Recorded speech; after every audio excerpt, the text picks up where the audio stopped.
Hi everybody, this is Dan Sikora with the Inflationary Minute, which was supposed to be bite-sized clips about inflation. And I haven't said a whole lot about inflation lately. Why is that? Well, partially because, as we can see in this personal consumption expenditure data, it's been the same story for a while. The rate of inflation was above the Fed's 2% target, and they haven't been able to hit it. So I was waiting for something to happen before I made another video. And the only thing that changed my opinion is this chart right here from the Atlanta branch of the Federal Reserve. Everybody has been sending me this, the evolution of the Atlanta Fed GDP Now real GDP estimate for Q1 2025. So putting that in English terms, this is a forecast of GDP growth for this quarter. And you can see right here, oh my gosh, a big negative green number. Shouldn't green number only go up and to the right? Well, it didn't in this instance, and that's what got a lot of people asking me, what in the world is going on with GDP growth? The story got even more interesting yesterday, March 3rd, when the number was revised down to negative 2.8% growth. That's a massively negative growth for a quarter, almost 3% there. So as I scroll down, subcomponent contribution chart shows me why. Why did this go down so much? In this light blue here, slate color blue, whatever blue it is, they're talking about net exports in both of these indexes or both of these updates. And if you're curious, a couple other data points that came out are right here.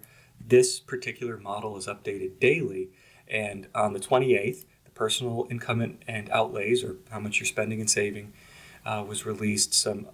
That's the same thing what this is here, a couple other advanced indicators, and then just yesterday this was the ISM Manufacturing Index, which was showing a little bit of weakness, and this Construction Spending Index, which is also showing some weakness. So it begs the question, why? Why is this so negative? Is this a good estimate? And the answer is, I don't know, because it's too early to tell. As I had mentioned, this is updated daily. On this same chart, you can see there's a blue chip consensus where they ask 50 economists, what do you think the GDP growth is going to be? And then they throw out the top and bottom 10, or they make those the bounds on this, they don't throw them out. And then here's the average. So the GDP Nowcast is running ahead of this blue chip consensus index. But being economics, there are a million ways to measure stuff. The New York branch of the Federal Reserve is also measuring GDP growth. Now, the forecast here is updated on a periodic weekly basis, and right now it's still showing, healthy, we'll call it 2% growth, 1.5% to 2%. Oh, Nowcast is 2.94. Great. Still looking healthy there. And as I scroll down here, I can see some of the other subcomponents that are puts and takes to how it is building up to its estimate. The key takeaway on this one, at least from my perspective, is this was last updated on Feb 28 and won't be updated again until the end of this week, which will be the 7th. So it is possible that this could come down in the near future. Now, what do I think is happening right now? My take, and this is only a guess, is that the Atlanta model is responding to data that looks like this. Remember, just jumping back to that, on that subcomponent thing, this is the import and export data down here. Right here, the trade balance, which is imports in this dotted orange minus exports in blue, or these are the raw values, but you can imagine the trade balance is one minus the other. There has been a lot more importing happening as of late.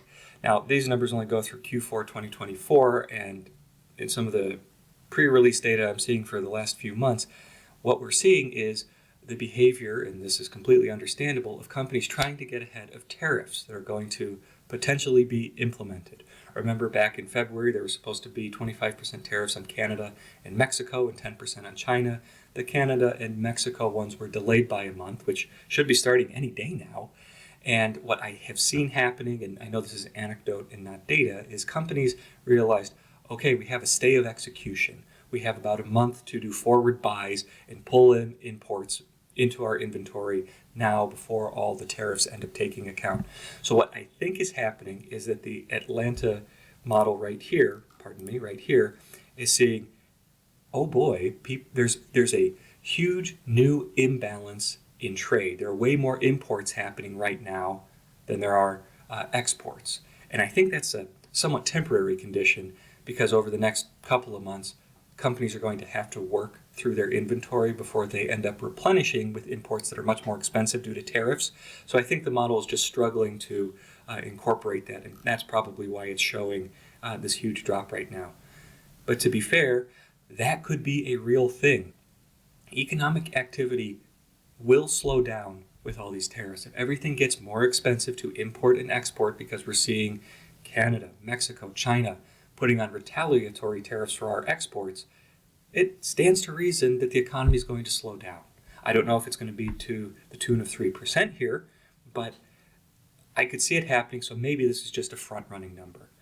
So if I'm triangulating, I think that this might be a little bit of an early estimate. This blue chip consensus will update over the next couple of days, and so will the New York branches update here.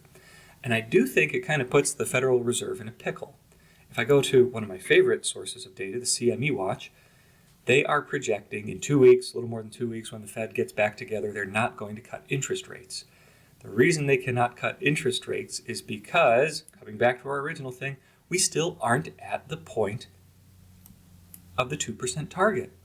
So the Federal Reserve needs to maintain credibility by ideally driving down to that target, which honestly, they should probably raise rates to make sure that we get there.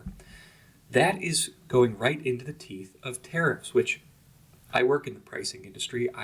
You can find my everything I publish online about my advice for how to handle tariffs, and most companies are taking my advice, which is to raise prices as your costs come in. They have to protect their margins, even if it ends up hurting their customers. So how can you want to raise? It is possible that inflation will increase because of tariffs, meaning it's likely, maybe even certain, that the Fed at some point is going to have to raise rates to combat that.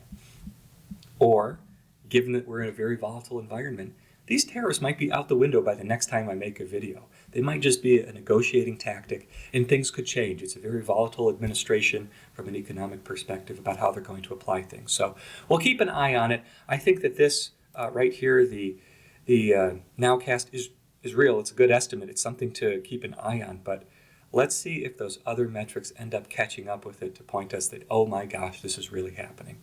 Well, thank you for your time. I'll probably post something soon because this is really interesting, and I'll talk to you then. Bye.